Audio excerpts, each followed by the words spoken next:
Hello, everybody. You're listening to the Big Chill Podcast. This is episode 842, Rentals and Records.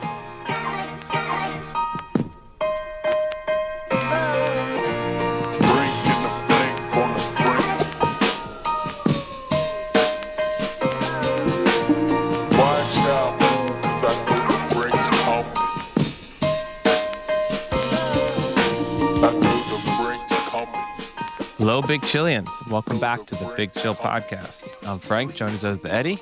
Eddie, how's it going? Yeah, things are going pretty well. How are you?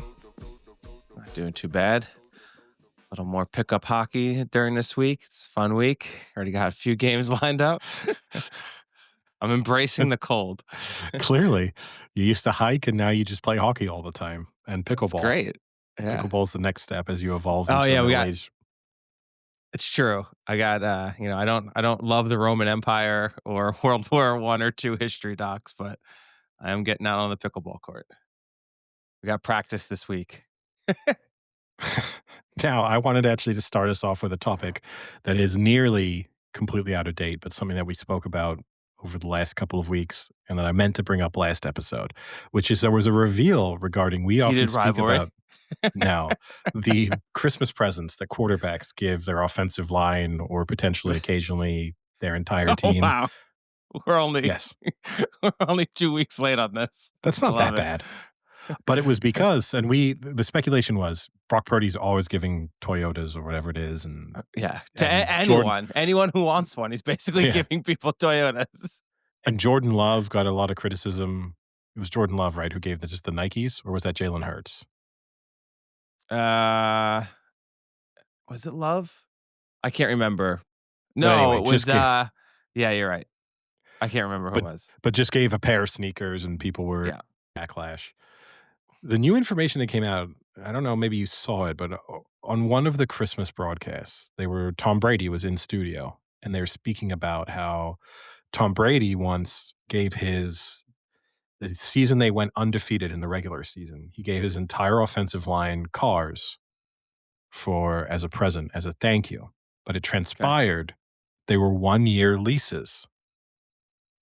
And this is the thing that I think is probably with these car gifts that we've never considered. And Brady kind of didn't say much, but I think these are all just leases, possibly 1-year leases, because it would make sense. Like, why are you going to give a guy who maybe next year isn't on your team? You can't give him a 3-year lease. That's kind of hard for him to deal with. So probably a 1-year lease, Christmas to Christmas, like here's your lease for 2026. And if so, it makes a lot more sense then that it's a giveaway from the Toyota dealership that's sponsoring him or whatever, because while still incredibly you think generous, it's a giveaway though? Oh, I don't think they're paying anything. See, now I definitely think they're definitely buying for it, because if it's a 1-year lease, it's not even that much money for them. Then I could actually see them spending that amount of money. I still think it's a giveaway. But maybe it's either way. That was a little bit of information, a little insight that kind of never gets mentioned when people are discussing these giveaways. But what also led me more into the line of, with the backlash with the shoes, a lot of NFL players did say at least he actually bought them, because that was the credit that he got with the shoes, and also Joe Burrow got because he gave all them fossils, which was interpreted. A few NFL players commented that they thought that was a statement from Joe Burrow because it was an buying something that actually couldn't be a sponsorship deal. You know, like he's not gonna deal with a natural history museum or something. So it wasn't related to Jurassic Park. I thought there was a new Jurassic Park movie coming out. No, that would have been smart. And Joe Burrow wanted to star in it. This is his way. He just gets throwing his name in the hat. But yeah, no, I just thought it was just, so that we don't leave topics completely unresolved for our listeners. I think that's probably the situation that's happening.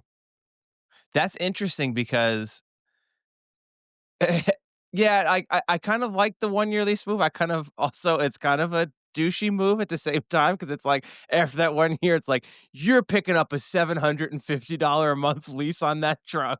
Good luck. Yeah. I mean, if you want to continue, but maybe he's actually legitimately just getting a 1-year lease that you can return the car, and it's not like the 1 year of a 3-year lease. Oh, Um, no, I think the it's a 1 year of a 1 year. So but either you they could probably extend the offer them the lease, ability, yeah, to, like, yeah, or extend it buy if they it. wanted, I'm sure. It's Yeah, probably like, "Hey, we'll give you a good yeah. deal on buying your car out of your lease now if you really want to." But yeah, Do you it think makes he's more doing that sense. for, like, those families, though, too?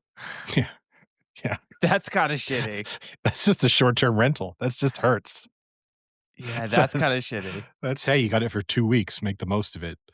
Cannot drive it out of state.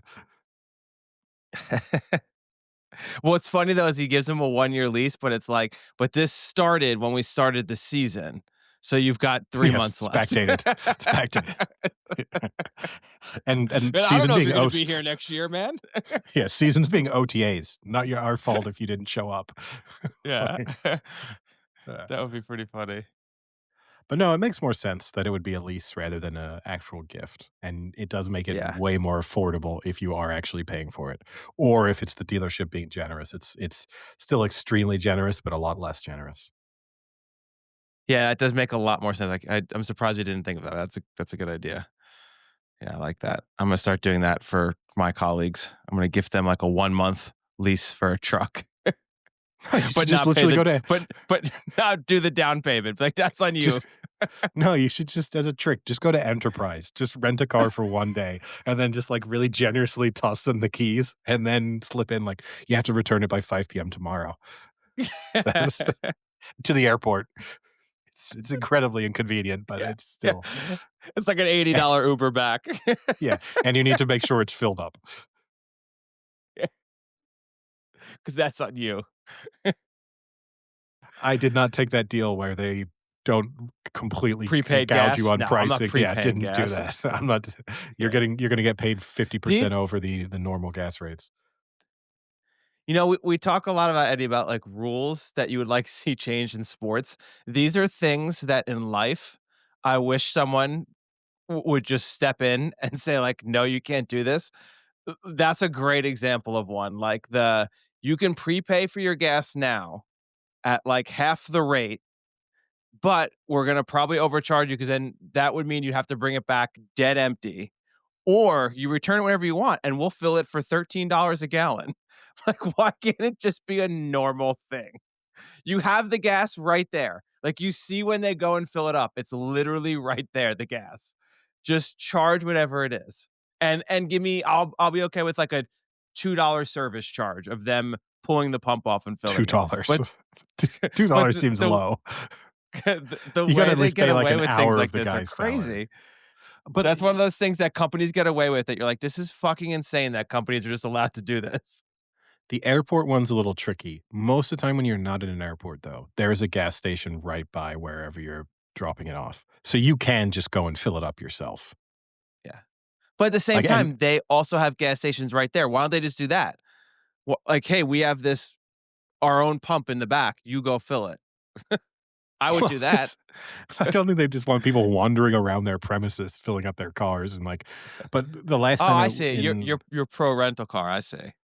I'm not pro rental car, but I do understand if you're too lazy to go I mean, for example, in November when I rented a car and dropped it off and did not take the prepaid option, but then was kind of in a rush dropping the car off, so said, "Hey, didn't take the prepaid option, so uh-oh, bad luck for me."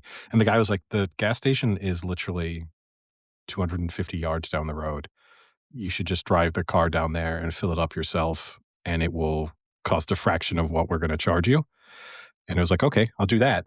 That's if I'm too lazy to do that, then they should be able to charge me whatever they want. If No, I disagree. when the Come person gives on. that info no, at an airport, it's trickier because there's not gonna be a gas station at an airport, so you are and it leads you in that tricky way of how do you actually get a lot of times, how do you drop the car off with a full tank anyway, because you Yeah. may not have seen a gas station for a little bit of time.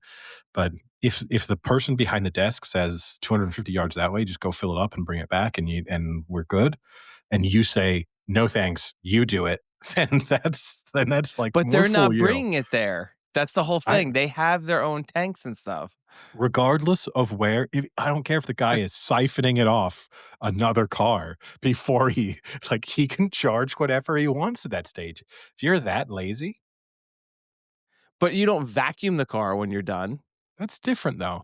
Because they don't expect you to like, that's part of the price you're paying for renting the car is the cleaning and servicing of it afterwards.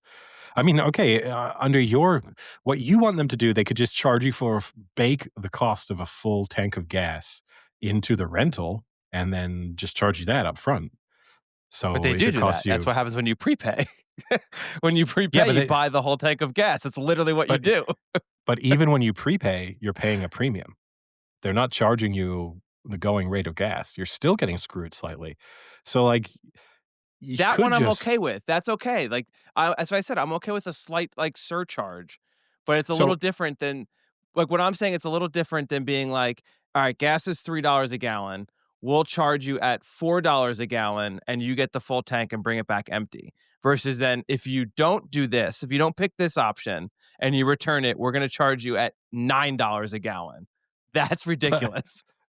but in either scenario, it's easily avoidable. It still falls back. They're basically saying, "Please don't do this.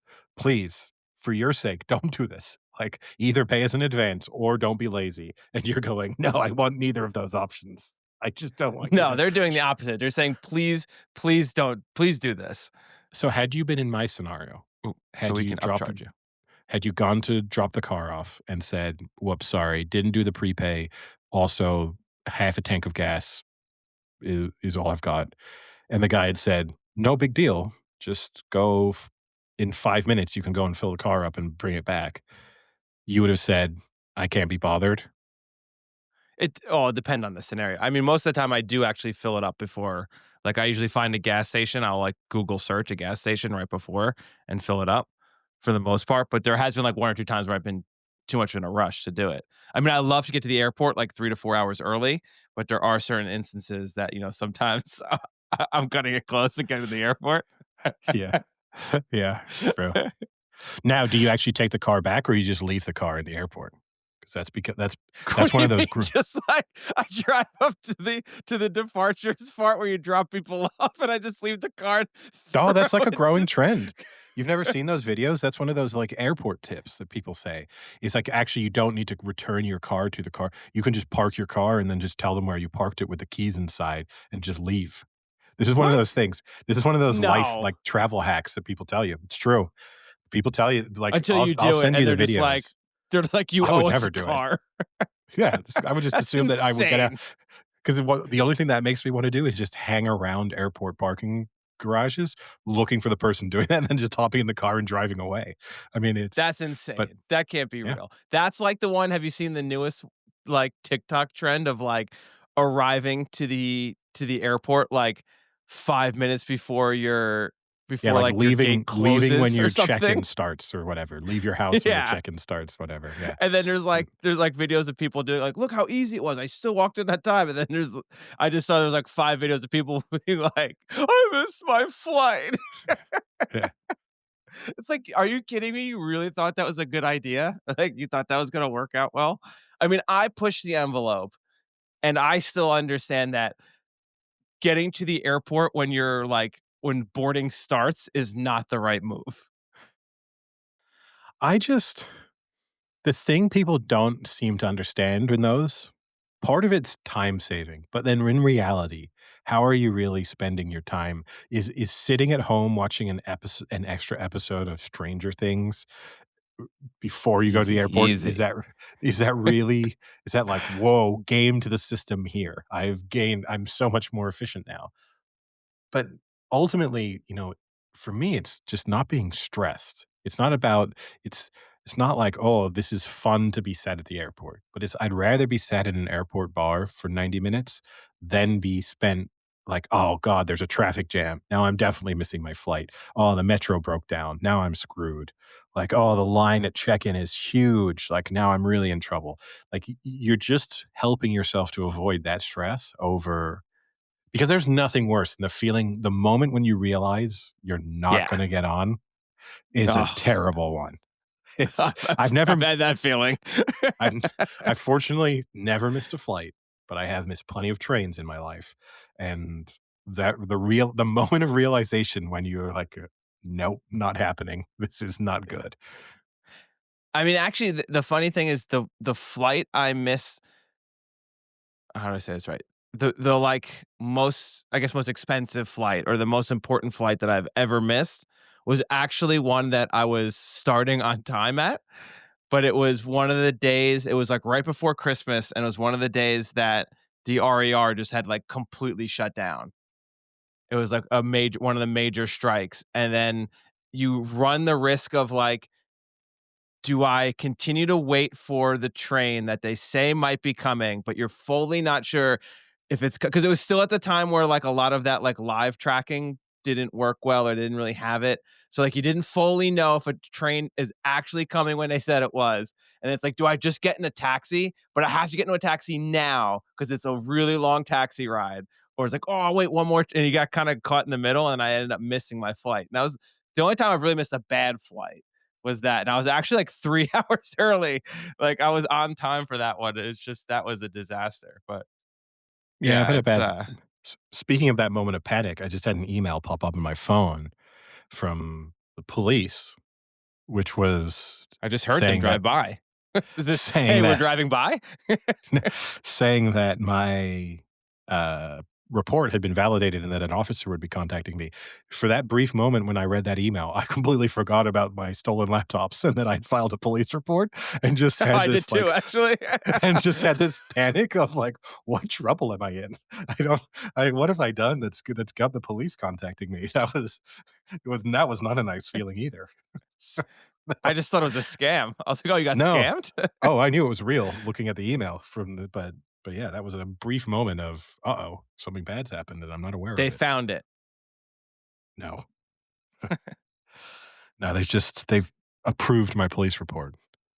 So did you have like a find my phone or yeah, because you have a Mac, right? So is it don't you have like a find So, my the laptop? reality is, because it took 6 hours to realize that the laptops were missing, at that point, it didn't matter. Yeah, Like, they work fast enough that they'd already could have done the reset on cleaned the it. laptop, you know? So, yeah, by the time I'd realized that, there was no tracing, no nothing, no locking ability available. Too bad this wasn't like a crazy Tarantino movie where the laptop actually was like wanted by multiple people and now those people are gonna get hunted down. Like a No Country for Old Men scenario, and I just send that guy Yes, out, exactly. Yeah. just goes flipping the coin in front of them, Yeah. heads or Yeah. tails.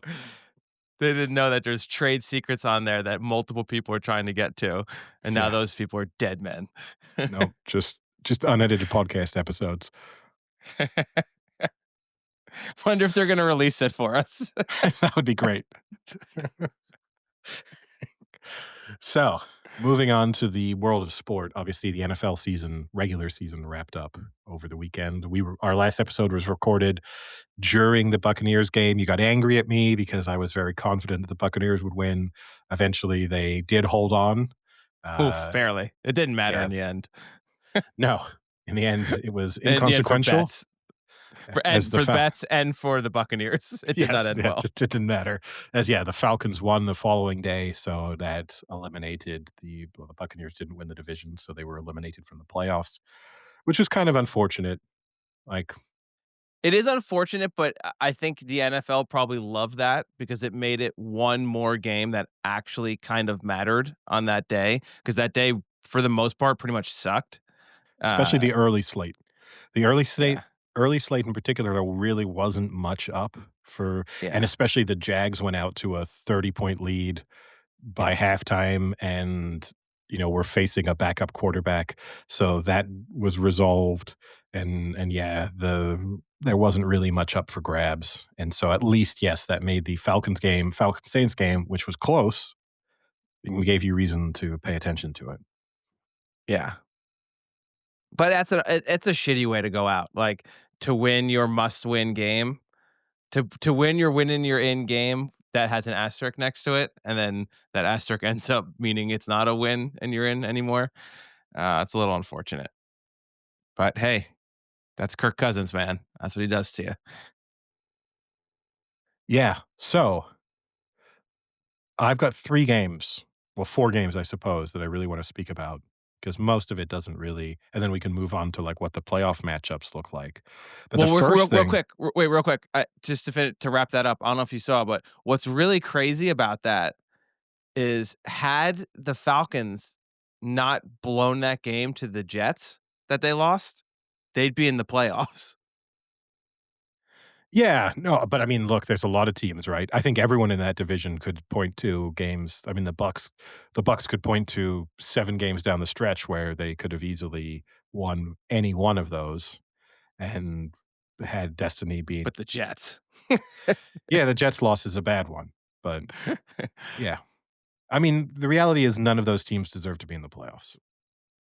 No, and it's That's indicative of the spread on that game, the first yeah. playoff game. But let's start with a non-playoff talking point, which is Myles Garrett did break the record in that meaningless game between the Browns and the Bengals, which I also don't know. The Browns somehow won. It became, in the history of the NFL, became the 6th biggest reverse PGWE, which is post-game win expectancy. So basically, based on the actual way in which the game was played, the outcome was the most surprising. So, and that was on the basis that you had a 97-yard pick six and the Bengals moving the ball with relative ease throughout the game, 2 bad turnovers that led to points for the Browns kind of doing nothing on offense for most of the game. And so that's the 6th sort of most surprising result in NFL history, fundamentally. The most surprising, to give people context, the most surprising result in NFL history based on the actual way in which the game went was the 2002 Houston against Pittsburgh game, Oh, in which Big Ben Roethlisberger so I versus who the fuck was was that 2002 for were the they the Texans? Oilers in 2002 or were they the Texans? Just when did It that might have switch been happen? right when they changed because I remember, No. it could have been the Texans by then. It could have been Arian Foster. So Was he around in 2002, 2002? the Texans, let's say, won 24-6. So just based on the scoreboard, you'd say comfortable win for the Texans. However, the Texans only had 3 first downs. The Steelers had 24 first downs. That's The crazy. Texans averaged 1.2 yards per play, whereas the Steelers averaged 4.4. So, I mean, basically a game that just the Texans were 1 of 12 on third downs and somehow Wow, won that's that game crazy. 24-6. But yeah, anyway, the big talking point coming out of this game is the Bengals being upset. Myles Garrett broke the sack record, and the Bengals being upset that celebrations broke out on the field post record being broken. And I find myself to be slightly torn between the two positions. I do think you're the Bengals. There was nothing at stake, so you can't get too you look like sore losers if you complain too much. At the same time, I don't know why you're allowed to just charge the field in celebration because a record is broken and that the Yeah. game can stop when the Bengals are trying to line up to run another play. That's a little confusing to me. I don't quite get how that gets allowed. Yeah, I mean, I guess at the end of the day, it's like a meaningless game anyway. So like, it's one of those things where you can kind of tell the Bengals like, hey, if you really want to complain, maybe make this a game that actually matters for you making the playoffs. Like you guys are playing in the pre Cancun Bowl, like it doesn't matter. But I agree, like it is a little strange, and I think it's at least strange in the fact that, um, Jesus Christ, what's the Bengals head coach? Uh, that he wasn't at least informed. You know, because at least that's a little Zach bit Taylor. like Zach Taylor. Yeah, jeez, yeah. You know, had Zach Taylor, if that had the officials went to him before and been like, "Hey, if Garrett breaks the record, they're gonna like stop the game and do something," just like a little heads up if that happens. You know, like no matter when the game is, if it happens, we're gonna do it. So that is kind of a little unfortunate. I think you should be warned at least, and then maybe there's where you can lodge your complaint. Yeah, but if the Browns want to celebrate, call a timeout. Like if that's what you want to do, then burn a timeout in what was then turned out to be a close game. Then I'd have less issue with it. But it's sort of where do you draw the line? Because in the hierarchy of the comparison that some people have drawn afterwards is that the Lakers, they stopped the game when LeBron James broke the all-time NBA leading scorer record. That's a big record. That's the biggest record in that sport. The sack record, individual sack record, regular season sack record in the NFL is what? On the status, I don't know, 10th, 15th on the sort of records you'd most like to break. So, like, at what stage is a team allowed to basically just uh, stop play to acknowledge an achievement by an individual player? And I did think that, um, Jamar Chase looked a little stupid. He was upset about it too, but he said, "Oh, can they do that when I get my 10th catch?" I mean, that's not. But could they do it if Jamar? Could they do it when, like, Jamar Chase gets to a certain number of receiving yards? That's okay. If he breaks a Bengals regular season record, that's fine. Where are we saying you're allowed to just stop the momentum of a game and acknowledge an achievement from a player? It's a little strange. Yeah, it is a little strange. Uh, yeah, I guess you have to, like, how significant is this record? Is it really a significant record now? It's now been broken.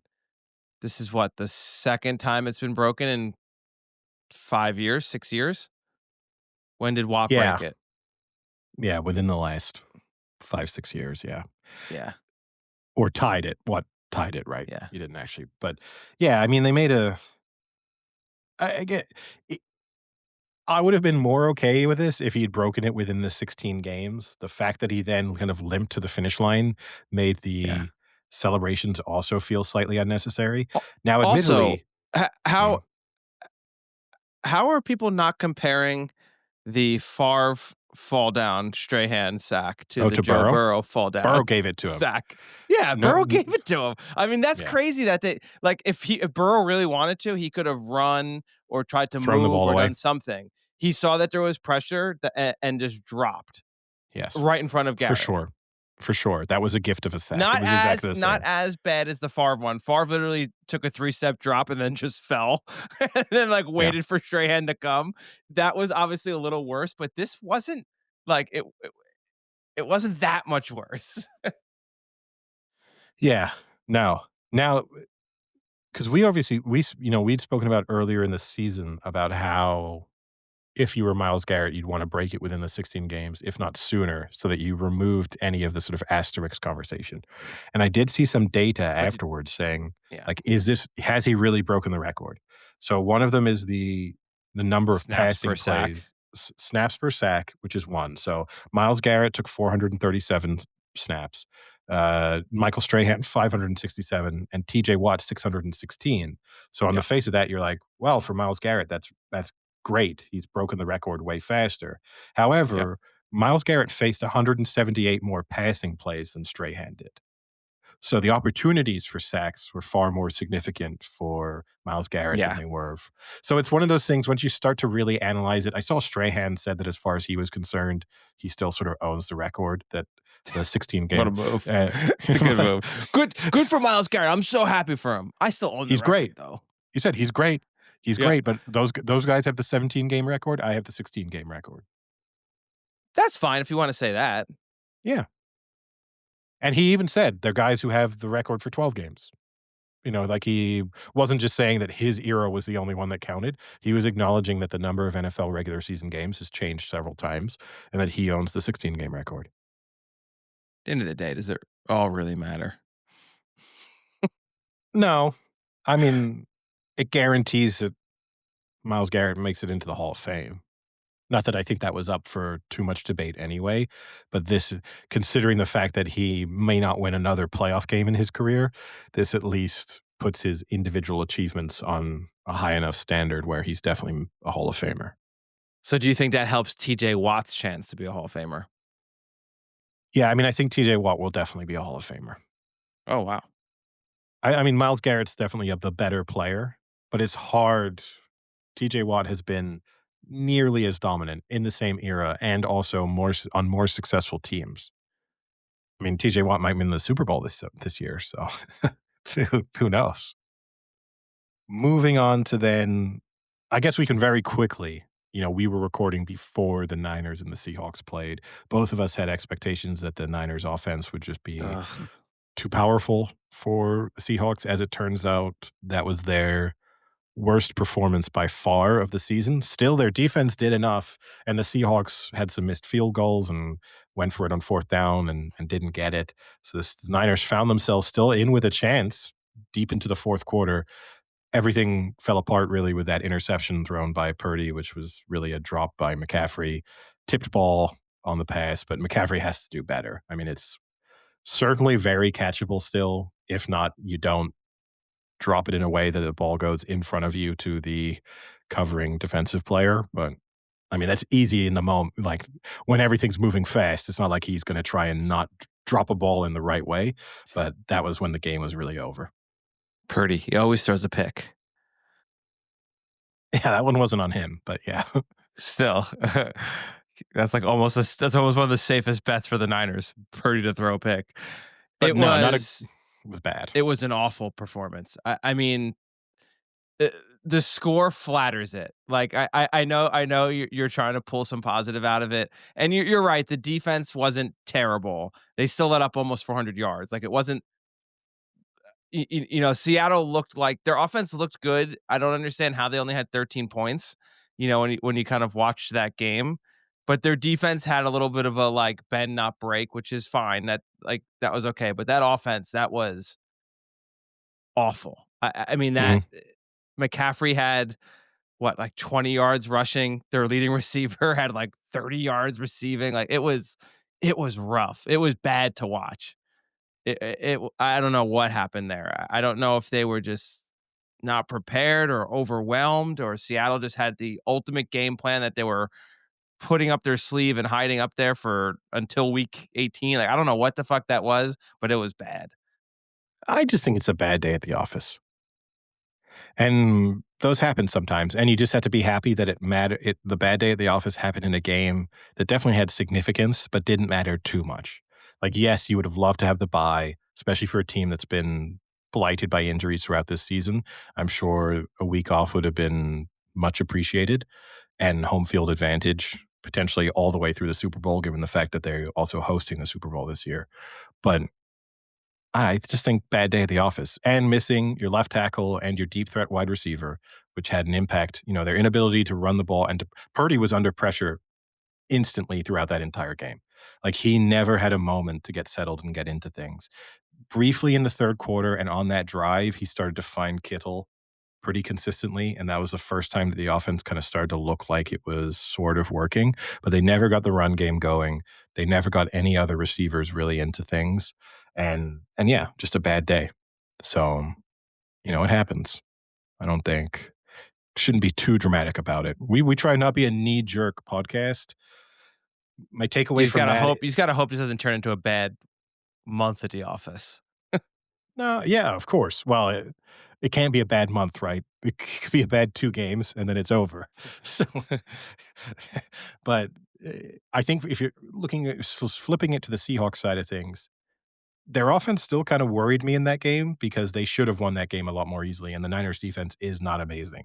And the fact that they could have almost lost that game with how bad the Niners offense is, that the Niners just needed to not throw that red zone pick and have one other decent drive and they win it. I mean, and I know that changes the complexion and the Seahawks act differently, but their defense did look good. Like they were getting pressure on Purdy all the time. The Seahawks And only they looked. punted once that entire game. Yeah, but they missed a field goal and they went for it on fourth down on their They first missed 2 field possession. goals. They had the first and goal from the one that they didn't get in Yeah. s Yeah, they to went on start downs. to Yeah. start the game off, so yeah, but that still counts. That's still a failure of your offense even if you're not punting. Like, that's not as I if don't know you about the can't missed just. field goals aren't a failure of your offense. I think they are A little because bit, but because either it's a failure of you to get into more comfortable field goal range or just pick up another first down. You're still settling for the field goal at, a certain moment in time. so do you put Tyler Loop's missed field goal of the Ravens on Lamar Jackson? A little bit. We can shift to that game. I mean, it's the most important game of the weekend, which was the Steelers squeaking by the Ravens thanks to a last second missed field goal from what was it, 44 yards, I think the attempt was. He hadn't missed at all inside 50 all season, 100% record from that range, had made from similar range earlier in the season. I I don't blame know their why. Oh, go ahead. I Who are you blame gonna the blame? Ravens defense more for allowing the ultimate game-winning drive with 50 seconds left. That's I think there's more criticism there. The only criticism I would have for the Ravens offense in that final moment, and I think people have been too critical of Harbaugh after this. I We do speak about it a lot. They were so comfortable with just settling for the field goal from that range, and they Yes. had timeouts in their pocket and 20 seconds to run a play, and they could have run anything. And yes, I don't know. I will say I don't think the handoff to Derrick Henry is the move because he has lost them games with fumbles, and I don't know if I would have trusted him right there in that moment. But you could have at least tried a passing play, a conservative pass call that maybe also freed up Lamar Jackson to pick up yards on the ground if he wanted. And if you just get 4 or 5 yards closer from that range, it makes a difference. Oh, I think though, I think you can be very critical of Harbaugh. It was 1st and 10 on the 24 with 14 seconds and a timeout. You could have easily I mean, you could have run 2 plays.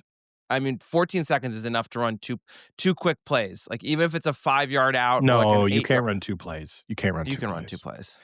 You can't, because you can't run the risk. You can't, because you cannot run a play and have time expire while you're being a dickhead running an extra play. So you can run 1 play because it's gonna take you 6 or 7 seconds, and then you're gonna like, you can't run 2 plays. You can run 2 plays. You cannot run 2 plays. Like, you cannot. The that 26-yard pass they threw to complete on 4th down only took 7 seconds, and they're Yeah, only that's at the 24-yard line. Like a play takes like 5 seconds. You can run a quick sometimes play. yeah, You you have a can run a timeout. play. I agree with you. But here's the thing is, it is entirely outcome-based analysis because this guy was No, 100% it's from that not. Wait, range. wait, wait. I'll say this though.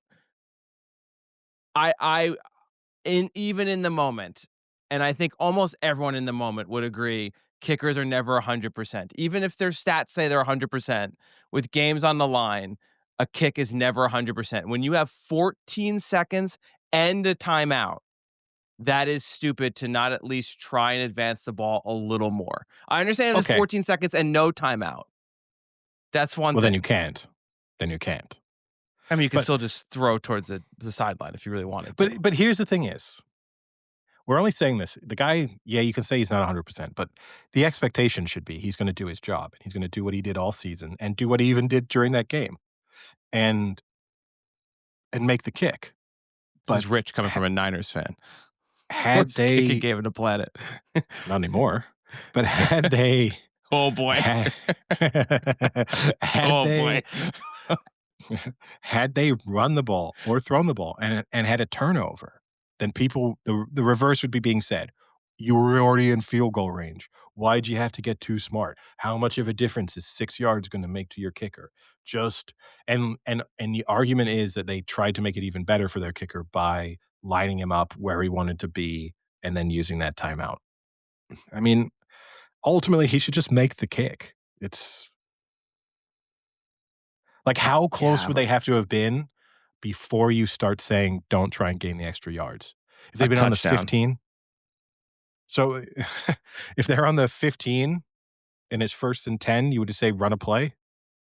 Like, this is a chip shot field goal. You'd say, "Run a play"? Probably. Like, there Because then has to be also a the risk yeah, I still think you run a play. because at a moment in time, the marginal gain of distance is outweighed by the risk of a turnover. I mean, I think we've actually talked about this before. I'm not comfortable with anything for a game winner under, I think we had said 35 yards, because that puts you at 20, that puts you in front of the 20-yard line, right? No, 10-yard line. No, 20, 30. 20. Yeah, 20-yard line. Yeah. That was what I'd always said. Like 35 would be like my comfortable cutoff. I feel like anything under 50, I'm feeling pretty good about it. Oof.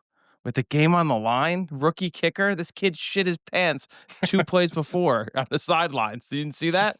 They No. cut that out of the live broadcasts. But, like, yeah, I think look, put it this way, I don't feel I guess the real thing is, let's say they'd been able to gain 6 yards, I don't feel significantly more confident about a 38-yarder than I do about a 44-yarder. That's the reality. Now, if you told me they were gonna pick up 20 yards on that play, and then it is a chip shot, then yeah, I feel way more confident. I may even have just turned the game off, not needed to watch it.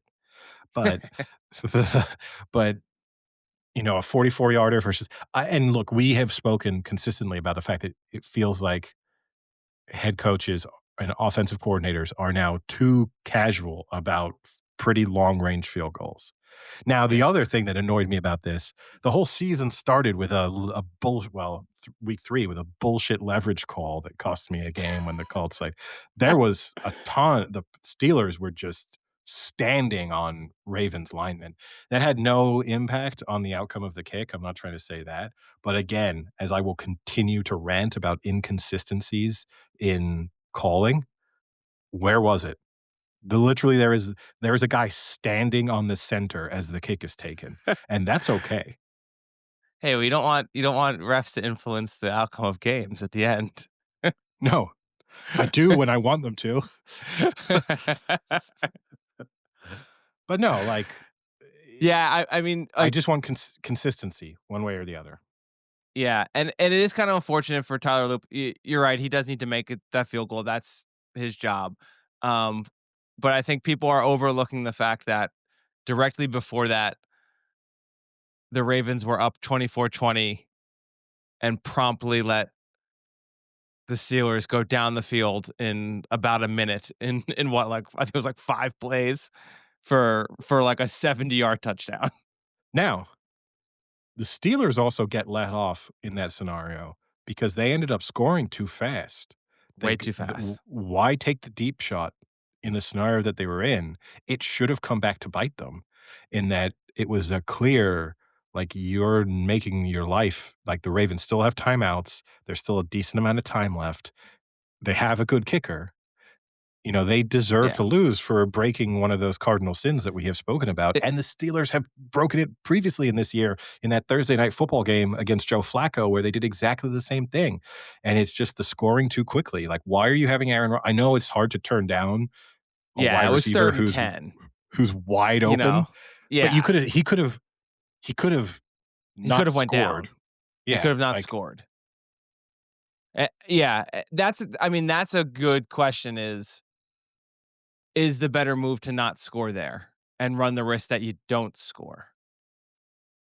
I don't know, when you need a touchdown, it's a little tough to yeah, it's not hard. score. It's hard But because I I you can say, yeah, like, everybody scores from there, and then we watched the Lions mess it yep, up from exactly that same scenario a couple weeks ago. So it's like yeah, everyone does score until they don't, but yeah. Yeah, I'm not too harsh on that because it was, like, 3rd down. It wasn't as if it was 1st down and they just went deep, deep, deep or something like that. You have to take good passes when you can take them. But, yeah, there is a slight argument that they should have told their players to not score if there's, like, a minute left, and because also the Ravens had all 3 timeouts, right? at At least least 2. 2. At Yeah. least 2. And then, I mean, not that you can predict it, then got a good kick return. From the position they found themselves in off the kick return, they should win the game. It but yeah. And again, a game where Derrick Henry seemed to just be absolutely dominated the game, but then only touched the ball, like, 5 or 6 times in the second half again. And I guess you can't fault it too much because the Ravens did score a few times in the second half. They had those back-to-back touchdowns in the 4th quarter, but it's just strange. Like, I don't understand why they stopped running them. It's like he'll get a 6-yard gain and, like, a 12-yard gain, and then he's stuffed once, and they're like, "Oh, shit. It's done. It's over. We can't do it anymore." It's like, "No, like, just keep doing it. It's gonna work." The guy I mean, averaged 6.3 yards a carry. I don't think ultimately, right, they don't totally trust him.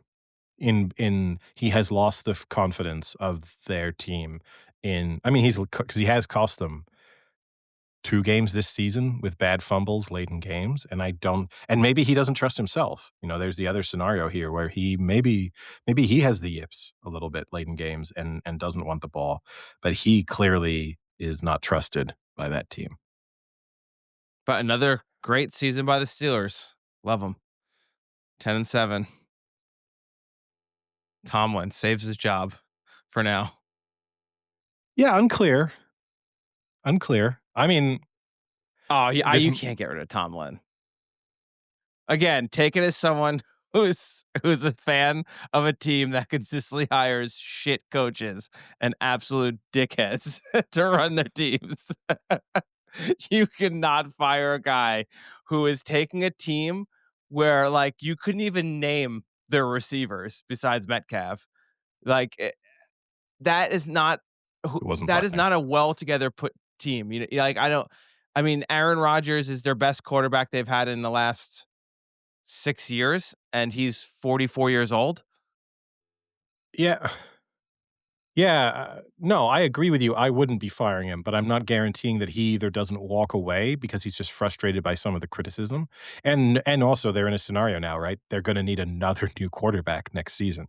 So he could kinda be back to square one of who is the Whoa, whoa! What are Steelers' you talking quarterback. about? Rodgers I don't coming think back. I don't think he is. Oh, I think he's coming back. I don't think he is. I think he's gonna be smart enough to know that this, in the end, was a good look for his legacy, sign off with a playoff game, and have people remember you at the end of your career as being better than you were at the end of your career because he's had some stinkers this season, and yet the maybe he'll have a stinker in the playoffs, but he at least managed to get through their win and you're in scenario.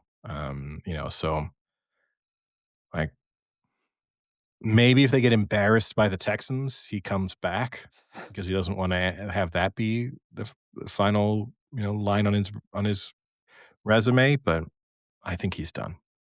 I will say for the Steelers, who we've talked about this for a few years now, have basically been in and out of the playoffs 7 years in a row now, or something like that.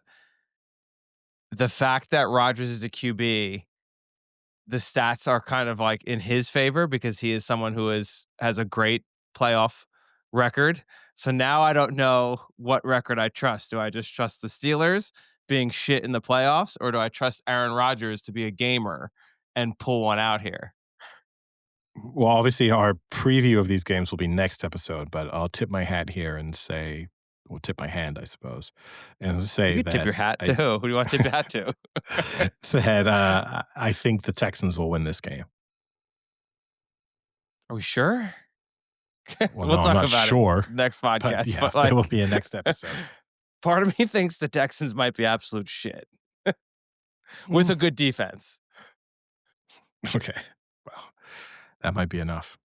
Any other notable talking points from the actual games played? Uh, trying to think here. Not Everyone who particularly. kinda needed to win to maintain who did look good? Lions. They looked fucking fast, man. The I knew Lions. that was coming. I'm back in. I'm back in. I'm Are 100% you gonna ready write a for next petition to season. see if they can make it into the playoffs? No, but I do look forward to some 100% there will be a team who loses in the NFC this weekend, and then with people saying, "You see, this is why we gotta get rid of divisional games. The Lions would have been better in that playoff game. Don't tell me you don't wouldn't have enjoyed seeing the Lions more." That's gonna be a storyline for sure, but yeah, they And looked they good. still almost blew But, that game, which is crazy. they did, yeah. I kinda stopped paying attention to it when they got out to a reasonably comfortable lead, and then all of a sudden it was a game. But, yeah, ultimately, it was kind of no one caring too much about placing seeds in the NFC. I was just, going through the motions for the Bears and for the Eagles, not overthinking how that was going to impact who they played, which I do think people go speak too much about, like, how important the buy is useful, but then everything else, do you really care that much? You're gonna have to play some good teams. You're almost certainly gonna end up having to play on the road. Just get there and then do your best once you're there. Yeah. Yeah, I agree. Now, I guess to wrap up, obviously, we'll have our big playoff preview next episode, but to wrap up maybe our NFL talk, few head coaches did lose their jobs yesterday on the often referred to as Black Monday, the day after the regular season ends. Kevin Stefanski was fired by the Browns. Pete Carroll was fired by the Raiders. Jonathan Gannon was fired by the Cardinals, and Raheem Morris was fired by the Falcons. Did any of those feel harsh to you? The Pete Carroll one feels a little harsh because it was his first year, and they kind of like went out to get him. It's a little strange. Uh, yeah, it sucks being a Giants fan, but there are other clubs and organizations where you're just like, this is just being run by children, and the Raiders are one of them. I mean, they like see a piece of candy, they then like grab that candy, then then realize it makes them sick and then just like spit the candy out. Like they are just all over the place. Teams like that, and it's like the Raiders are just a clusterfuck. That's pretty embarrassing because what's really embarrassing is you have to know going in that Pete Carroll is old. Do you know what I mean? And like it's you can't fire him this year and be like, man, he's a lot older than we thought he was. Like he's kind of lost touch, and it's like, yeah, no shit. Yeah. Uh, yeah, firing Carroll seems harsh. I also just think any time in year one, they knew they were gonna be bad. There was no Yeah, world in which the Raiders were good this year. So you knew you're gonna be bad, and that feels like you got to and maybe they were slightly more incompetent than you wanted them to be, but ultimately that kind of also felt like it always feels like there's maybe an agreement there between the management and the head coach of like, "Don't worry about your job. We know we suck. It's kind of in our interest for you to keep losing. yeah, Don't you next year you'll be judged next year now." yeah. And it felt like that was probably the agreement they had with Pete Carroll. Turns out, no, he just got fired. So yeah, I think that one's a little harsh. I do feel like What Stefanski is a tiny bit harsh too, but Yeah. for different Well, reasons. to get back to the Carroll part real quick too, because the other issue obviously is they now have the number one pick, so they're going to get their franchise quarterback or what they hope is their franchise quarterback, which will most likely be Mendoza. And there's always that like, well, we want to bring a coach in at the same time we bring the player in so that he can develop that quarterback and they can get a good relationship. That always sounds great on paper. Again, being a Giants fan, I can tell you firsthand that I watched this happen with Daniel Jones when they brought in Joe Judge, or was it Judge at that time? I think it was. That didn't work out. And then they did it again with Dayball and letting him pick his quarterback pick, and that also didn't work out. So just because like you have a good quarterback potentially coming in doesn't mean that you're gonna find like the perfect quarterback guru coach that's gonna fit with that. Like that's easier said than done. So I think that was obviously part of the reason they fired him, I think, is knowing that they have that first pick and it's a good opportunity, or it might be an incentive for a coach to want to go there, but that's not always going to work out the way you want. But getting back to Stefanski, yeah, I think it's a little harsh for Stefanski, but I, I mean, he hasn't been that successful. You could argue he hasn't had much Two-time to be coach of the year. successful with.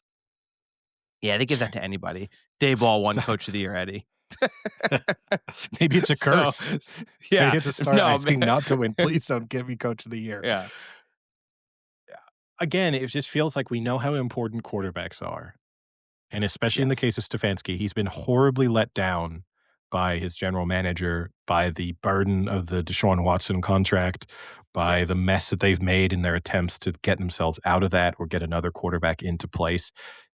The only argument I guess you could have with Stefanski, he clearly did not like Sanders.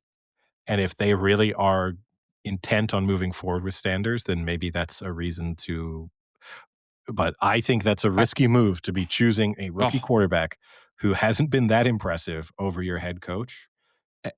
seems Eddie, come surprising. on. That is the most generous thing I've heard you say in a very long time. Hasn't been that impressive. Did you I know I'm gonna steal this from another podcast, but his QBR this season was 19, which is tough because ESPN is the one who does QBR, and they don't put everyone on their list. But out of the 28 quarterbacks this year who played enough games to qualify for their list, the lowest one. Do you want to guess who the lowest QBR was? Because I'll tell you now, Sanders wasn't on the list. That's why it's So do you tough. have to do you have to have played a minimum number of games to make the list? Yeah, I think you have to have played like I want to say it's like maybe 10 or something. Who would be the lowest? Penix, Flacco's on it. So Flacco must have just been the cutoff. Must have been like 8 games, probably. That's sounds about what he played, right? but not Penix. Penix is not on it, no. And neither is Cousins. I mean, it's tough to think of. Is it a Raiders It's quarterback? Geno Smith is second to last, yes, with 34. Yes. And I'll put Uh, you out of your misery. Cam Ward is was the worst at 33. but then that feels like the statistics are not in line with the eye test. This is what the problem I have with ratings because I do not think that Cam Ward was the worst quarterback this season. Uh, I mean, he wasn't terrible, but I mean, he had Do you- a lot of meaningless stats. You know, like the reason why the best compliment I can pay to Cam Ward because he is played that when okay he against the Niners. no, whilst I still had bets alive on Sunday and the Titans got off to a decent start, they went up 7-0. When Cam Ward went out, I legitimately was like, "Oh, good, that game's over." Yeah. Because the only thought I had was, "Oh, if Cam Ward is just gonna air it out, he's a little scary." But as soon as he was gone, this is done. So I think that's a compliment. If Sanders had gone out of the Browns game, I would have actually been more worried. Like, oh my Yeah. god, whoever comes in is going to be better. No, he Cam Ward got a lot better in the second half. I saw a stat somewhere, his first half versus second half of the season, it was like literal night and day. So I think a lot of that is because that first half is so bad. I mean, his last 3 or 4 starts, he's in the 40s and 50s for his QBR. It's more towards the beginning, you know, he's putting up 10s and 15s and 12s. But Cam Ward was the worst at 33. Geno Smith was close by at 34. Tua at 37. Flacco at 40. Those are the worst 4. Shador Sanders' QBR is 19. So he is Cam Ward is double almost of what Shador Sanders' QBR was. Um, and again, the difference is that QBR takes into account things like not only running, which I think is important in today's NFL with a QB being able to run, but also like sacks that you take, some situational stuff, you know, like when are you getting your yards, when are you getting your completions a little bit. So it's not just a like he put up a lot of numbers. So like it will take into account that Shador Sanders had one pass for 70 yards and then his overall yards was like 100. You know, it kind of accounts for that. It was just one pass and not a complete game. But that is not a good QBR. Like that is, and the stat that I want to take from a podcast to listen to is that's the worst QBR for any first year Browns quarterback in the last like 25 years. And that's really saying something because they've had Yes. terrible And quarterbacks. yes, that is really saying something. Just to put into perspective, Dylan Gabriel's was 30. So even Gabriel's was better. Yeah, I think people are seeing what they want to see with Sanders. I've watched it. It is not very impressive. Yeah, no, I agree. He's bad. I don't see a lot of. I think the problem is with any NFL quarterback, you would hope that given enough snaps and enough opportunity, there will at least be some plays that he makes where you can be like, "Oh, look, that was good." It's like, yeah, of course. I'm not expecting the guy to come out and just throw the ball into the ground absolutely every time. Assuming he gets a couple seconds of protection and then there's a receiver wide open 20 yards from him, yeah, he should get the completion. That's not that remarkable. But within that, he did plenty of things where you would have expected him to do better, and he did worse. He has an amazing ability to just get himself sacked.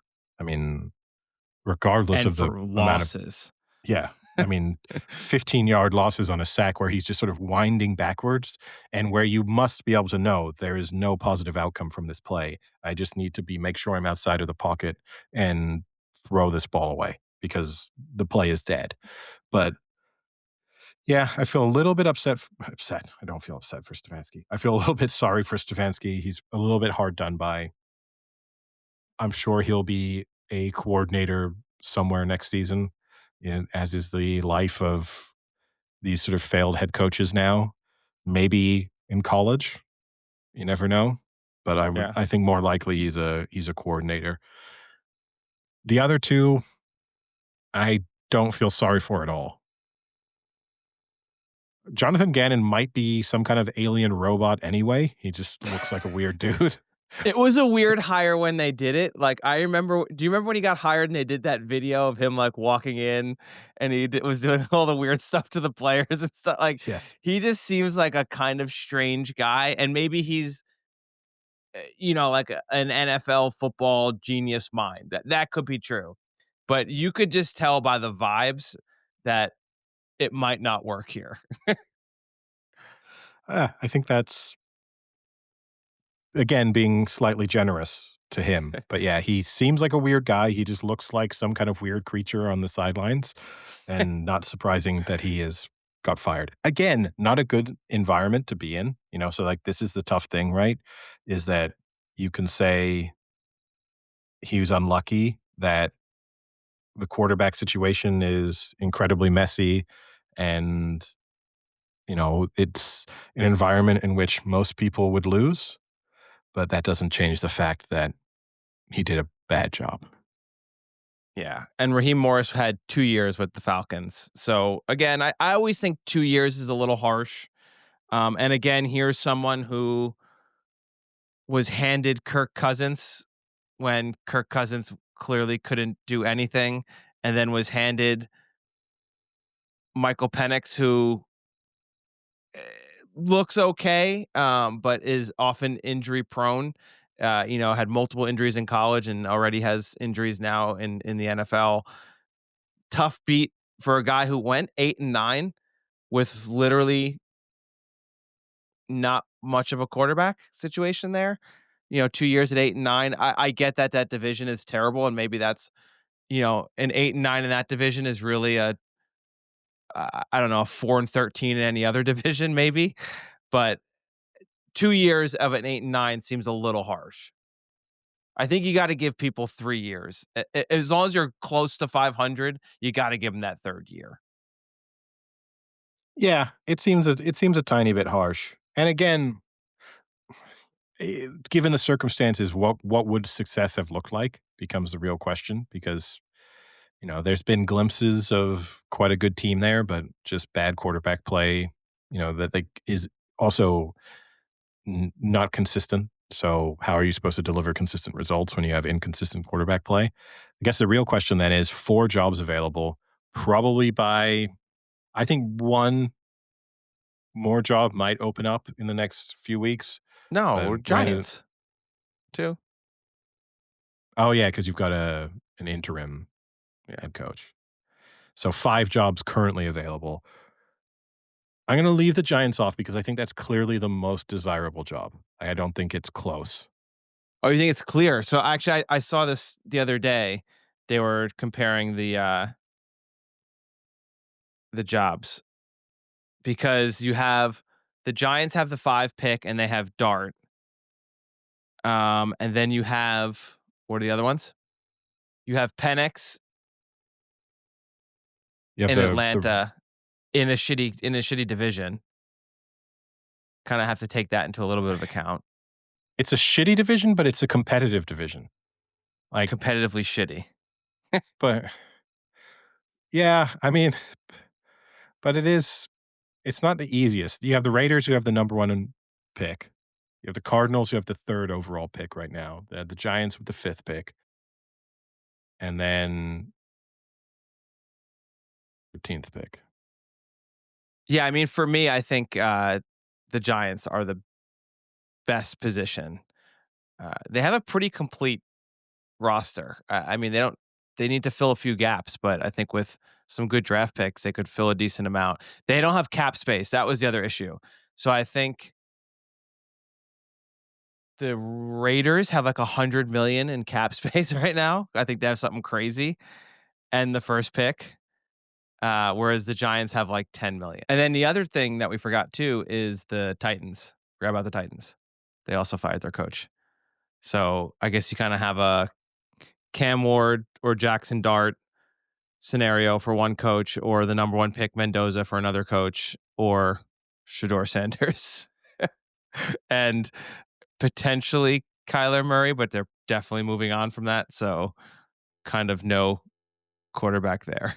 I think the Cardinals is the least desirable just because of how tough that division is. And you are starting from almost from scratch. Like it's hard to look there and see too many positives that you're able to build on. So that's a full rebuild, and you're going to hope that they give you 4 or 5 seasons just to become a version that you're happy with. The Raiders, you are starting from scratch basically, but you have the upside of the number 1 pick, which I mean, I worry for them because I'm not sure that Mendoza is going to be that amazing in the NFL, and you're potentially setting yourself up for failure. It's a little too early, Eddie. I want to give it to you. I want to give you a nice conglomeration quote for you, but just slightly too early. And then the Browns, I mean, it's the quarterback problem. There are other things there that are pretty good. Obviously, the defense is very good, so you kinda don't have to touch that, but you gotta figure out what you're doing at quarterback, and you gotta hope, and the cap is you're in cap nightmare until Deshaun Watson is gone. So, yeah, it's tough. You can Yeah. convince yourself that I, the Falcons. yeah, the Falcons are decent. You got what? Bijan Robinson, Drake London. Maybe if Penix can come back pretty well. Did you like the clip of the tight end you love? With his McBride, what when he fucking leapfrogged the guy? and then did the boom, "That's right, I'm him." That was kinda dorky. Maybe he and Mendoza should hang out a little bit more. I think yelling "boom" in any environment is a bit strange. Hey, leave him alone. What do you want him to just start cursing profanities like the rest of the I NFL, Eddie? do think he said "motherfucker" as part of it, so I do think there was some profanity. I left that out, Well, so but you can't hang out with Mendoza. no, you'd have to start calling him, he'd have to, have the Philip Rivers. Can I just have this brief rant? I've never understood, and Americans love it. You're kind of unique, at least in the English-speaking world, of replacing swear words with, like, fudge and, like, Yeah. sugar. Daggone it. I don't understand. The intent there is kind of the same. I don't quite get why that's okay. Like, I don't know why Philip Rivers' little hillbilly charm of yelling words that aren't quite the swear words, but we all know which words he wants to say in that moment. I admire the mental gymnastics you've had to do in order to train your brain to use those words instead of other ones. It's somewhat But those words would impressive. then become your curse words. Yeah, like, in your mind, like, if you know what fudge means to me, and I'm in a bar just going, "Fudge you, fudge you, fudge you," like, the the intent is the same. I would be just as offended. It doesn't change. You would be just as offended if you went into the Cedar Inn and someone was, "Hey, go fudge yourself, you Yeah. mother fudger." If I knew them and I knew that that word held the same gravitas with them as fuck does, then yeah, it's the same. I've never this kind of weird trick that and it's unique. Honestly, it's uniquely American, you know, for the most part. But it's quite strange. That's funny. Shall we move on then to college football? Because I don't think we'll be able to Recording. preview the semifinal games when we do our NFL football, because I think it already have already happened. So you have the Thursday night game, which is number 10 Miami against number 6 Ole Miss. That is the Fiesta Bowl, according to terms, and then On Friday, the 9th, it is number 5 Oregon versus number 1 Indiana. This is a rematch, I think, from like week 6, and that will be the Peach Bowl taking place in Atlanta. Yeah, and Thoughts? I'm a little torn because I think honestly this should just go chalk and probably heavily chalk because I think that Miami have I'm not an Ole Miss believer. I think they're lucky to be here. I think Miami's kinda lucky to be here, but they are fundamentally they overpower this Ole Miss team. With Indiana, Oregon, I think it's becoming quite popular. You see the line has closed a little bit, and I you hear a lot of experts sort of talking themselves into why Oregon has a chance and that this is a bad potentially a bad matchup for Indiana. I don't know. I think we've just seen from the last couple of outings from Indiana that they might be just 1 or 2 steps above everybody else in college football right now, and I think this line should be higher, in all honesty. I think both lines should be higher. Yeah, the Oregon part is tough because Indiana played Oregon in Oregon and outplayed them that game. I mean, they beat them 30-20, but like, it wasn't one of those games because Oregon can have those games where they lose, but they put up 600 yards, but had 3 fumbles and 2 missed field goals, and, it's like one of those games that they kind of shot themselves in the foot. Didn't really happen there. I mean, they were out first downed, out yardaged. The penalties were the same. They did have one more turnover. I think they had 2 interceptions that game by, Moore. So but they were just outplayed that game. It wasn't a fluke that Indiana beat them. And Indiana has looked great since. My only hope for Oregon is that I think Dante Moore has gotten a lot better as the season's progressed. I think as a quarterback, he's learned a lot, and he looks way better than he did at the beginning of the year. I think that could push them up close. I think this is going to be a close game. I don't think Indiana will blow them out. I think this will be a close game. I would have to side with Indiana still, though. But I do think this is gonna be a great game. I'm on the other way for the Miami game. I think Miami's gonna get blown out. I don't think Miami is very good. I don't think Carson Beck is very good, and I think Ole Miss is pretty underrated. All right. I mean, Well, they have one loss, and it's to Georgia. That's their only you love loss this this loss season. record. You love this loss record, but it's who are their good wins? Let's flip it. Oklahoma, Okay.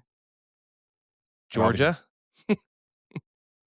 yeah, last week, yeah. LSU. But I mean, how good are these teams? Like LSU is a big name, but they weren't particularly good this season. At the time, they were ranked 4th.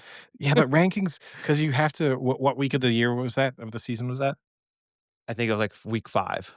Because you got the preseason rankings. It takes a while to shift away from those, and if LSU again, I don't have the schedule memorized, but probably didn't play anyone may have been unbeaten at that point. At most, were probably 1 loss. Won't have played anyone particularly testing. So ranking at the time you're playing is not always the best metric for judging how good of a win that was. Late in the season, yes. Early mid-season, I think not so much. But we'll do a beer and a burger bet then on this game too. Back Yeah, to I back. just think LSU. LSU. I just think Ole Miss is just they just look better to me. I don't know. I don't think Miami looks very good. Even when they win games, they don't look great. They beat Ohio State and they looked terrible that game. They didn't look terrible. They didn't look great. That might be. I don't think they would absolutely dominated the line of scrimmage, offensively and defensively. Yeah, that is their big strength. I mean, their D line is stacked. That is a very good D line. Yeah, we'll have to see. But I think 2 good games. I think they'll both be close, if anything. Maybe they're not the 4 best teams left. Like you've said a few times, I think Ohio State should maybe still be there, and maybe Georgia should still kind of be in that as well. Um, that was a close game against Ole Miss, but at the end of the day, this is what we're left with. And I think at least they'll be exciting games. Yeah, look. Having the 4 best is not. Again, it's not the stated intent, at the right, point of of playoffs. yeah, the teams that have got there have won games and deserve to be there, but yeah, it's probably a shame. In an ideal I say this as as a complete neutral when it comes to college football. I wanted to see the Indiana-Ohio State rematch in the national championship. Like, that was the game that had the most appeal, and now the game with the most appeal is Indiana-Oregon, and it feels like whoever wins that is winning the national championship. And the national championship itself, I do think we could potentially being headed towards a blowout in the national championship game. And we have this quite a lot. Like, this does consistently happen where either one team blows out on one half of the draw or just the two best teams play each other a little bit too early. But it does feel like we could be headed towards just oh, and Indiana is up by 35 points in the third quarter here against Ole Miss. Like, what a wonderful experience. Yeah. Yeah, I kind of agree. Moving on to other sports, Premier League over the weekend, over the action over the weekend. Arsenal were unimpressive in a win against Bournemouth, but won, which was the crucial thing. Liverpool were unimpressive in a draw against Fulham and looked like they were going to win after Corey Gakpo gave them a late lead, but then Harrison Reed produced probably the goal of the Oof. season. I mean, honestly, nice to see it back because you don't see long range efforts that much in the Premier League anymore because the analytical approach to playing the sport has basically said that that's such a low percentage thing. I know you in recent weeks have been watching some of the Premier League reviews from previous seasons. Yeah. You must notice that there were a lot more long range goals in like the mid 2000s than there are now. That goal is like a goal a day back in Oh, yeah. 2004, 1994. Like, you'd see that every day. But that was an absolute screamer. He destroyed that thing. Yeah, no, hit it perfectly. Unstoppable, unsavable, like and you can't really it's one of those 2. Yes, they're not closing him down at all, and you could be a little bit like, "Why are you giving someone that much space?" But you don't expect him to pick out the top corner with a ball swerving away from the goalkeeper, but you could say, like, you you just need to defend one more attack at that stage given Yeah. the why aren't Just play a little you tighter. yeah, just If anything, not even to not just protect the shot, but just to protect a potential, like, pass. putting it into the box or Yeah, yeah. something. You know what I mean? Like, just play tighter defense and try and make a mistake or have him cough it up. 100%. And then, yeah, Manchester City against Chelsea. Chelsea with a last minute equalizer to also draw 1-1. Manchester City weren't at their best, but did control the game for large parts. I mean, we were texting during it. It felt like a training match almost, but where City didn't create too many opportunities, but really should have been 2 or 3 goals clear by the time Chelsea were able to find an equalizer. Yeah, I think points that they'll regret not having, Possibly. come towards the end of the season. And it just takes a little bit of the pressure off of Arsenal, you know, where it really feels like the walls have been closing in on them for the last few weeks and that City are just this looming figure behind them and, you know, that their wins feel inevitable. And this is the first, you know, it again, we've said all season to a certain extent that like, okay, City defensively, you can't trust them, but at least going forward, they're creating chances, they're scoring goals, so they're going to win games as a result of that. And for this to take the lead in the 41st minute and not be able to find that second goal and really not create that many chances that where you really felt like the second goal was coming, you know, that's a disappointing performance. And they'll definitely view it as 2 points dropped for a managerless Chelsea. It's a nice point, but yeah, Yeah. And I mean, it's unfortunate too because if at the start of the new year you had said in these next 2 matches, City are gonna concede 1 goal, you'd yeah, think they're coming out of that with 6 points, and instead they're coming out with 2. yeah, yeah, That's yeah. tough. No, it's I mean, not a good that's start to 2026. Whilst yeah, Arsenal have scraped by opponents and not looked great, but picked up wins, which is kind of what but we're picked up used to wins. seeing from them Yep. recently, and they kept that going. Yeah. Yeah, it is unfortunate for City. I mean, at the very least, that's 2 drop points, but more like 4 and to start the season or to start the new year, not the season.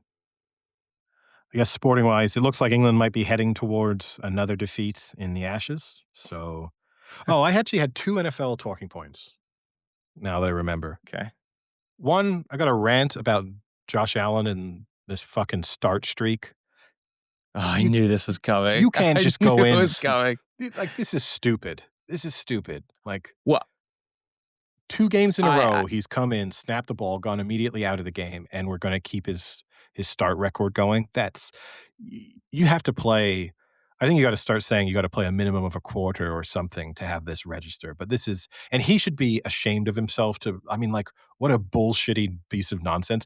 Like, does this mean that I could just get signed up to an NFL team and start for the next 50 years, just snapping the first pass and then handing the ball off and then trotting off like Edward Hewitt, year 47 in a row of never missing a start. Like this is ridiculously dumb. In what insane scenario is a team signing you up at Just your to, current age to just go in and take the first snap just so they can make up some new streak to prove a point? yeah, why not? Oldest look, I'd be breaking, and then they could you know what? They could combine that with the Brown celebrations. Then they could Rudy me off the field every game as each week I not only I mean, it would take me a while to break the start record, but I'd be pretty I'd be only a few years removed from breaking like oldest ever quarterback to start an NFL game. And just every week, just, "Oh, he's done it again." Like, what a special thing. It's just stupid. And This Eli Ma sounds like a Jackie Childs promotion. Is that Will Ferrell's uh, character from the basketball movie? yeah, E Eli Manning supposedly turned this option down. The Giants supposedly offered him to Oh, the maintain hi Giants just straight fucked him. That but they was offered different him too, supposedly if he wanted to maintain his supposedly. streak, he could do this. He could do this ceremonial as if you're throwing out the See, first pitch and then jog off. Like, it's so stupid. I I agree with you. I'll play a little bit of Josh Allen's defender in the difference here is in that Eli Manning one, they offered to let him go out, but ultimately they were going to put someone else in that they thought was better or that would be the actual starter. Whereas in Josh Allen's case, he is healthy. He is still the better quarterback. But what they're saying is, we're going to put you into a game, but then we're going to take you out because we're okay. Like, we don't need to win this game. We're going to put our backups in. So, like, at what point would it have been okay? What if he had started the first 3 drives, they score 3 touchdowns, and then they pull Fine. him? At least a drive. At least a drive.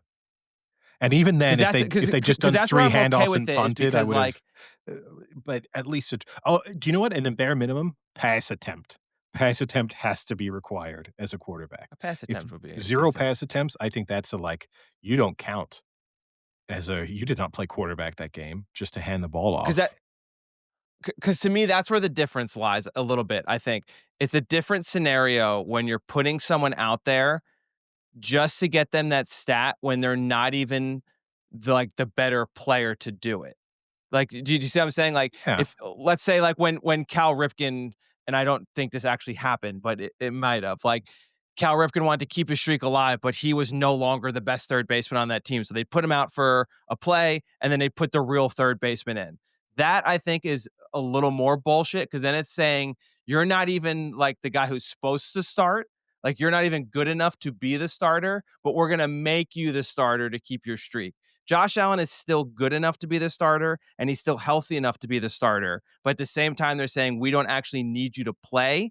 You're still the best quarterback here. Get your start, and then we'll just put a backup in. I'm a little more okay with it. I don't love it. I'm not saying I like this idea.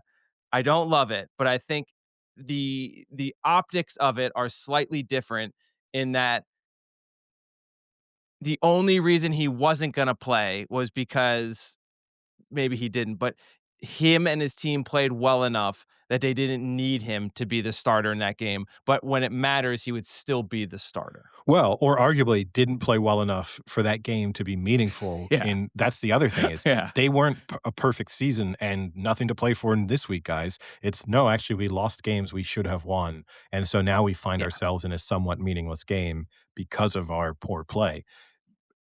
It's bullshit. And I never, ever, ever hope for player injuries. I hope Josh Allen gets injured now. In Wow. I don't need him to be serious, but he needs to miss a start. Like this is stupid. This is just outright stupid. I'm all in favor. If it turns out there's a bounty gate next year on Josh Allen, just every team, let's end this dumb streak, it would not upset me. I mean, Like, I think I'm not that into this, but because I just don't see what a major difference is if he just does a drive and comes out. because it's at least something. He's at least played. He just handed the ball off to his running back and then immediately walked off. Like, it shouldn't count. It shouldn't count as a start. Because, okay, here's the other thing. So they name him at quarterback. Like, what happens if he runs out there, but then they direct snap to Cook and he doesn't even touch the ball? He stands in the backfield. He doesn't even get like he's 15 yards behind the line of scrimmage, just like I don't even want to get touched. Does that count? Like where Yeah, it's the starter. okay, so it's so stupid. It's so stupid. Like I I don't I don't understand it. I don't understand why you would want it at that stage, especially for a guy who's won nothing. Like, if this is I get what you're saying about Eli Manning and stuff, but towards the end of your career, when you're like, "You know what, guys? I've done a lot for this organization. I've won 2 Super Bowls," or if it had been Tom Brady somewhere, even Aaron Rodgers, and you're like, "I know this streak is kinda stupid, but it means a lot to me, and I've kept it going my entire career, and I really don't want it to end at the very end. Can I just, like, get a snap to keep it going?" That guy, I can understand that it's just sort of a point of personal pride, but to be in the early stages, at But most, let's say midway through your career, and already be thinking of some bullshitty streak that you've got going. but Focus on winning let games. but yeah, but I think there's also the other side of this, right? Like you're a starting quarterback and you pride yourself on being tough and being able to play. And then week 18 comes and the coach says, "Hey, you're not playing today." And you say like, "Why not? I'm healthy. I want to play." I'm the starter. You pay me to be the starter. I work my ass off to be the starting quarterback. I want to be the starting quarterback. I think there's a little something to that in the sense that again, like I don't know Then the play. scenario. I don't know Then exactly what play. happened. You're right. I agree with you. I But then 100% would have but then respect for maybe he someone. wants to. But how do you know he's saying put me out for You one really snap? think if Josh Allen says, "Oh," because I think 100% he could say, "Don't put me out for one snap." And because he could say, "No, no, look, if we're gonna let the backup start, let him start. Let him also," because there could be part of you that says, "So I'm gonna take away I'm not actually gonna put in any work this game, and I don't wanna be at risk of being injured, but I also wanna rob this guy of his ability to stay. I started an NFL game, theoretically." Mitch Like, Trubisky? no, but, like, there could be a time in Josh Allen's season where there is someone there who, like, maybe this is the only time that they would get the, like, "I start the game. I'm the starting quarterback here for this game." You might rob them of that fact. So already I think that's shitty. If I was one of Josh Allen's teammates, this would make me be lose so much respect for him, especially if I was his linemen, people who, like, are really putting themselves in the trenches, getting hurt every play, and you're like, you're not even gonna put yourselves at any risk, but you're gonna try and claim this start record? Like, at least do something. Do a fucking tush push on the first play of the game. Like, at least show that you're willing to put your body on the line a little bit. Show that but you're not tough because they trot you out to hand the ball off. But I don't think it's like I don't think it's about the toughness. Also just think it's about him being the starter and being the number 1 QB on that team. So he deserves to be the starter. Should and is the quarterback the only position where this is the case? The Bills should, if that's the case, they should take this approach with all of their players. So there could theoretically be a game where the Bills, week 18, everyone runs out.